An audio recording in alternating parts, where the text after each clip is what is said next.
everybody. This is Meg Stickle from AIM Fitness Online, and I hope you are doing well. I hope you're having a really good start to your day.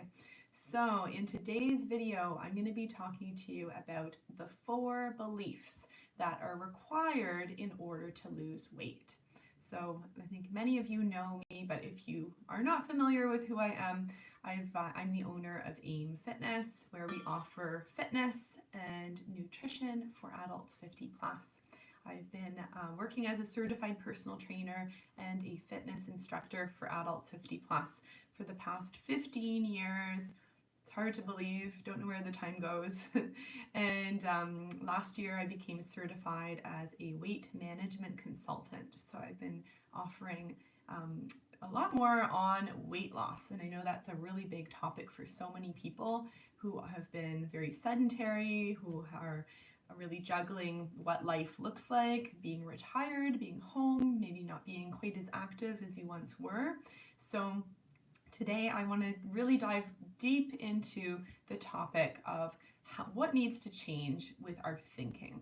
Because I'm sure you know there's a lot of diets out there, there's a lot of advice about how to lose weight, but there's a lot more to it. It's not just about counting calories, it's not just about limiting what you eat or exercising all the time. There's a lot that has to do with our mindset and the way that we think about things.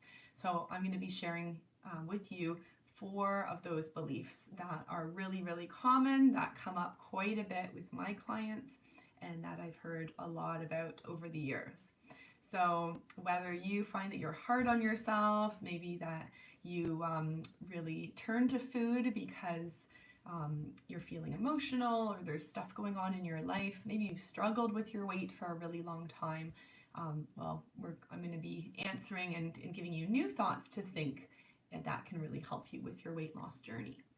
All right, so the first thought that we want to start thinking is instead of thinking about losing weight immediately, because what often happens is people are looking for the quick fix, aren't they? Maybe you've tried a diet because it promises you to have abs in 10 days or lose your belly fat in the matter of a week. And people really want that. They want the quick fix. They want to do something really, really quick and get the results without having to do with the work. And this is common. You can leave a yes, put a yes in the comment section if you find that, yeah, you've done that before. But the reality is it takes time to lose weight. It's probably taken a while to put on the weight, and you're not going to lose it right away. So what we need to start thinking, and this is point number 1, is we want to start to think that I am on a journey. I am on a journey. You're not going to lose the weight in a week. Or if you do, you're probably going to gain it back because it's not healthy. It's not healthy for our bodies to lose it so quick. So instead, what we want to do is we want to think about I'm on a journey of weight loss. I am on a journey of learning to accept my body as it is. I'm learning to lose the weight in a healthy way that's sustainable. So just think, if you've been struggling with your weight for over 10 years, maybe even longer, it's going to take a little bit of time to lose it. So the next tips that I'm going to share can really help you out with that. That's your number 1 change of thought. Our belief is I'm on a journey. It's going to be taking a while, and that's okay. And just like you go on a trek, maybe you've gone for a hike in the woods, and at times you're going for a hike and you have to go up these hills, maybe you're going down into the valleys, sometimes you have to hold on to bushes or trees in order to get up to the top, and it can be hard at times, but often when you reach that destination, you can look around, you have a beautiful view, and you can also look back to see where you've come from. So it's just like that with weight loss. We really want to think about how can I prepare myself for the tough times when it's challenging, and how can I keep on going, knowing that it's a journey. Every day I can make decisions to help me get closer to that goal. All right, so that's number 1. Our first belief is I am on a journey. Now, the second one, this is a really good belief as well that we want to adopt, because quite often we're very hard on ourselves. Now, just earlier today, I was on a call with a new group that I've put together called AIM Accountability. So I have 4 women who are part of this group, and as we were sharing and as they were checking in and sharing how their past week had been, a lot of them were saying, oh, I didn't do as much as I wanted. Oh, I only exercised for 3 days this week, but I didn't exercise 2 days. Oh, I didn't really eat as well as I wanted. Oh, I didn't get out for as many walks. And they were hard on themselves. They were so, so hard on themselves. And I heard that, and it was really nice because one of the ladies, she said, you know what? You guys all did so well. We all did really well. But why are we so hard on ourselves? And I think that if you are really wanting to improve your health and your fitness, this is something we need to really work on and we need to be aware of. Now, so point number 2, our new belief that we want to adopt is I am choosing to be kind and supportive. I am choosing to be kind and supportive of myself as I lose weight. So it is easy to be hard on ourselves. It's easy to think, well, I could have done better. I didn't eat as I should. I wasn't active. I didn't do this. I didn't do that. And what happens is we start to avoid the behavior or avoid the change that we know we should make. But every time we think about exercise, every time we think about eating healthy, we just end up feeling worse. So let me know, leave a thumbs up if you say, yeah, I've been here before. I think we all have. We all have been here where we go for a really good streak. We exercise, every day during the week. We eat really well. We feel so good. And then it's not always sustainable. So it's really easy to beat ourselves up, to be unkind.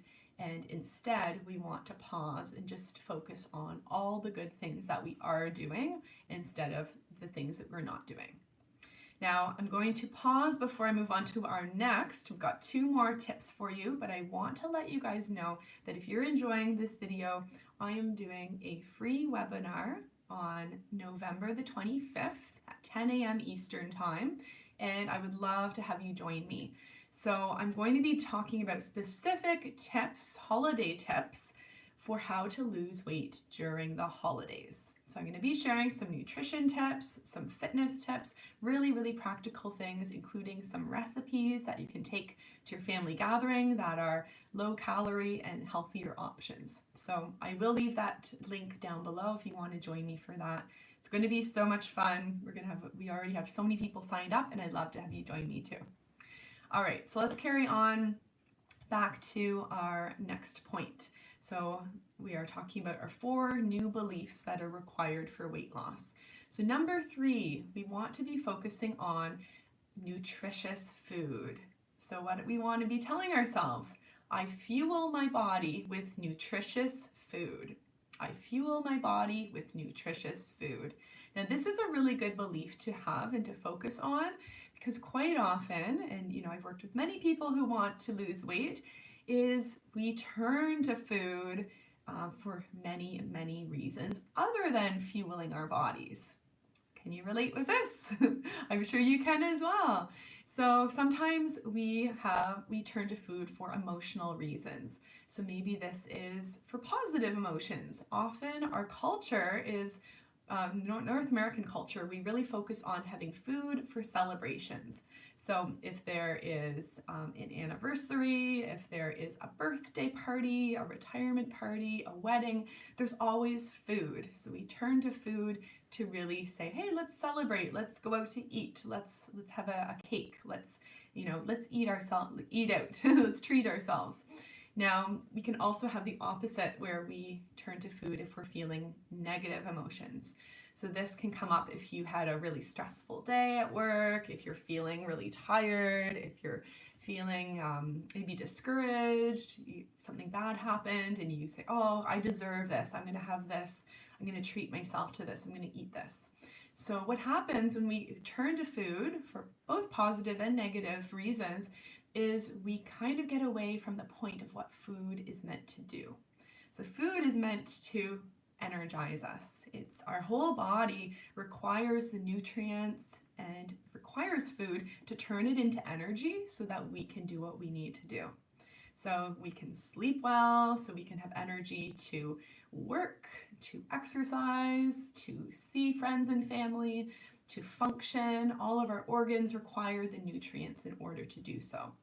And sometimes we forget about this, don't we? So I do encourage you to think about, what am I putting into my body and how is that affecting what I can do, my overall functioning? So for instance, if you feel really tired all the time, if you feel like you kind of live in a mental fog and that it's just hard for you to think clearly, it could be that the food you're eating is not assisting with that. So if we eat a lot of sugar, if we have a lot of gluten in our bodies, if we have a lot of processed food, that can affect all of that. It can affect our sleep, it can affect our energy level, it can affect our digestion, and it can affect our mood. So I do encourage you to think about, what are those foods that I can swap in and swap out? So what are some healthy alternatives that I can have so I feel my best? Now, a good place for you to start, and I'm going to dive more into this on Thursday, but a good place for you to start is to have more leafy greens, more vegetables.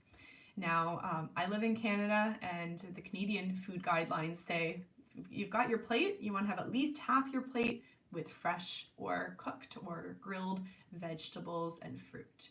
Focused highly on the vegetables. Vegetables are so good for us. All right, so you want to think about, how can I fuel myself with food? And instead of turning to food, the chocolate, the candies, whatnot, just because you need it to make you feel better. Instead, think about, how can I make myself feel better without turning to food? All right, and then the last belief, this is a really good one as well, is that my weight does not define who I am. My weight, how much I weigh, the number on the scale does not define who I am as a person.